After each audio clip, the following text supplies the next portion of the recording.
How I make my morning coffee in 15 seconds. Start off with 36 grams of coffee. I like to grind my coffee medium fine. Bloom for about 40 seconds with 70 grams of water. Agitate after 40 seconds and pour your first pour of about 160 ml. I want to pour every 30 seconds until you reach 600 ml. There's way more pedantic ways to make coffee, but this is mine. And actually, yeah, it's quite pedantic as well. Woo!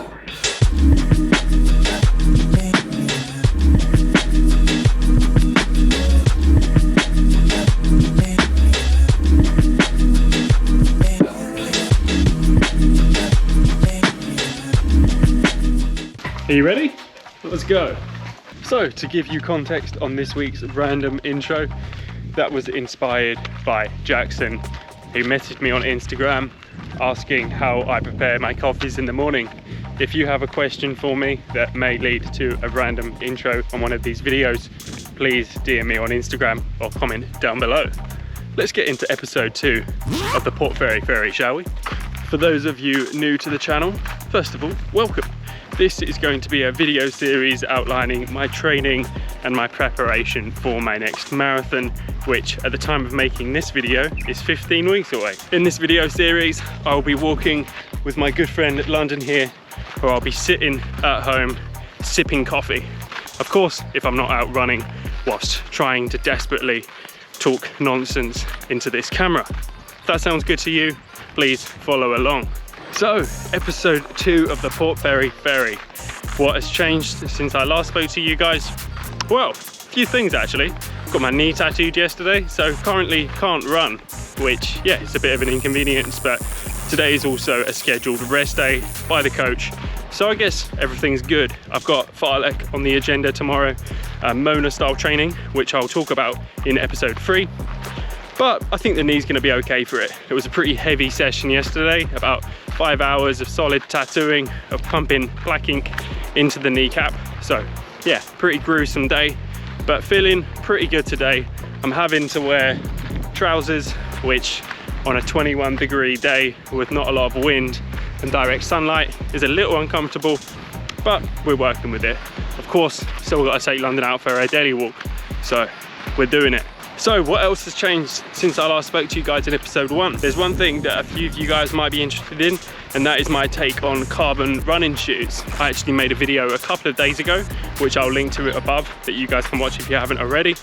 But in particular, I've been thinking about carbon plates in my marathon build this time around. I know that I'm gonna be racing in carbon plated shoes, most likely the Alpha Fly 2, just because they're badass, just because they were so good in Melbourne, and of course because they're bright orange. Man, I'm so looking forward to running in those shoes again. My shoe rotation for this marathon build will consist of the Nike Vaporfly for my tempo, for my threshold sessions. I'll be racing in the Nike Alpha Fly 2, as well as doing my longer speedy runs in the Alpha Fly 2. But most of my easy miles, my steady sessions, my warm-up, my cool-downs will be done in my Saucony Omni 19s or my Saucony Ride 14s. So as I said in part 1 of the Port Fairy Ferry, I would like to include a number of things in these videos. This can include vlogs, conversations that I've had with others online or in person, books that I've read, podcasts. I hope that in sharing the things that inspire me, we can all stay motivated and find drive together. So one thing that I heard this week was Ken RIDEOUT speak in an Instagram live about his thoughts in training in carbon plated shoes, particularly in the Nike Vaporflies and Alpha Flies. And Ken RIDEOUT said that in his experience, a guy with a lot of running experience behind him, he finds that actually ignoring the daily runner, ignoring the non-carbon plated shoes and getting in solid miles has actually led him to feel that he's not getting the most out of his carbon plated shoes, and that actually you need to start thinking about incorporating stability training as well as just solid miles in those daily runners, those non-carbon plated shoes, to actually build up those muscles, to actually get a nice stable landing on race day in those carbon plated shoes, especially in the later Ks of a marathon when your legs are tired, they're knackered, and your form starts to slip. That's when you need to have those strong stability muscles ready to fire up and ready to give you the most out of those carbon plates.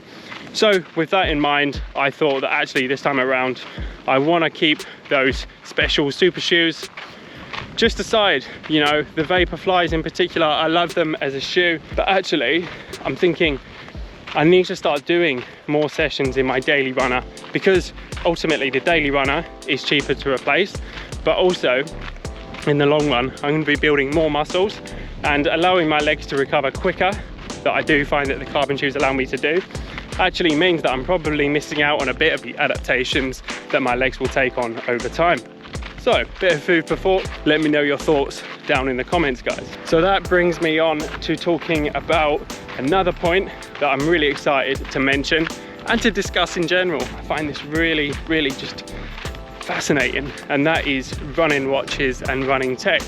So personally, I like to run with a running watch and a heart rate monitor. Unfortunately, before I started my running journey, I thought it would be a wise idea to get both of my wrists tattooed, which, yeah, sounds pretty innocent on the surface, until I read recently that most watch heart rate monitors actually use an optical sensor to find your heart rate, meaning that they look through the skin on your wrist to find and determine your pulse and your beats per minute.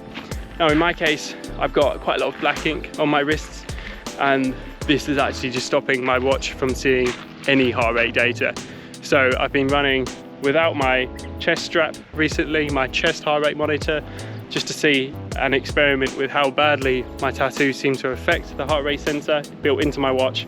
And on a couple of my runs, I've had 1 beats per minute and an average of 0 beats per minute for my run, which I don't think is right, to be honest. Now, of course, I might be wrong on this, and actually that was my heart rate on the day. No, of course, silly. I might be wrong on this, and there might be another reason on why my watch isn't picking up an accurate reading. If you have any thoughts, please do let me know down below. And have you experienced this before? Would be interested to know. But in my case, I found that I've had a lot more success wearing my chest heart rate monitor. Now, I like to use both Garmin and Coros watches for my running. Those of you that have watched the channel for a while may know that I actually recently swapped over from using a Garmin Forerunner watch to a Coros watch. I really love the Coros Pace 2 in my 6 weeks or so of using the watch now.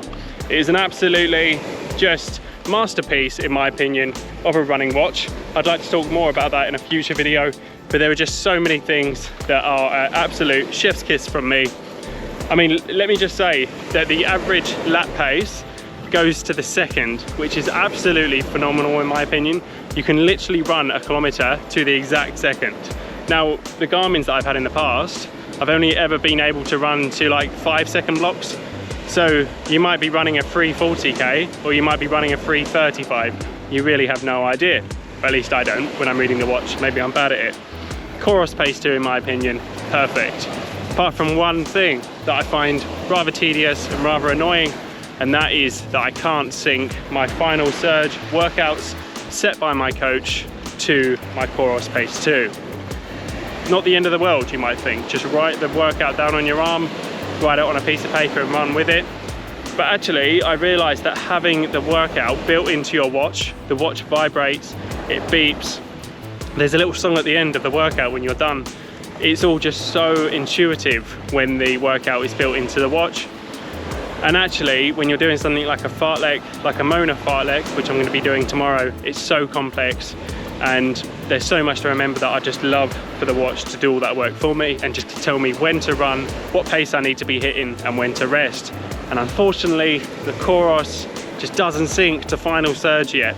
Don't know if this is something that they are planning to incorporate in the future, but for the time being, a little bit disappointing. So I'm having to revert back to using my Garmin watch to sync with my workouts to, you know, give me that support during my more complicated sessions. For the easier stuff, for the 30k long run, I'm going to wear the Coros Pace 2 out. The good thing about both of these watches is that I'm able to connect to my external heart rate monitor. So in this case, I actually use a very generic, a very cheap brand. I'm not sure of the brand, I'll put that on screen now, but I got this heart rate monitor from Amazon in the UK, and actually I just straight away got it out of the box, and it was so easy to use, and from what I can tell, the data is really accurate. And when comparing it against the likes of Garmin and Coller in terms of their heart rate monitor, I realized that actually for the same price point, there wasn't a lot that I could get. It was looking like I was going to have to spend quite substantially more to actually get a heart rate monitor that did anything different than the one that I'd bought quite cheaply. So I've been using this heart rate monitor for about 18 months now, and it hasn't let me down. So really chuffed with that. But of course, if there is a heart rate monitor that you particularly enjoy using, please do suggest it down below. I'd love to try more tech in the future, and of course I'd love to hear your opinions, guys. That is all for episode 2 of the Port Fairy Ferry. In episode 3, I'll be covering more of a training style vlog. I'm hoping to get Courtney out on an electronic scooter next to me to film a few sessions. Tomorrow's fartlek session is going to be so much fun. I'm really excited to report back to you guys on how that went. But for now, thank you so much for watching episode 2 of the sub 250 Port Fairy Ferry. Let's do this, guys. 16 weeks to go. I'm already envisioning that 249 on the board as I come into the finish line. Let's get it.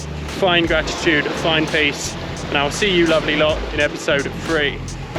Say bye-bye, London.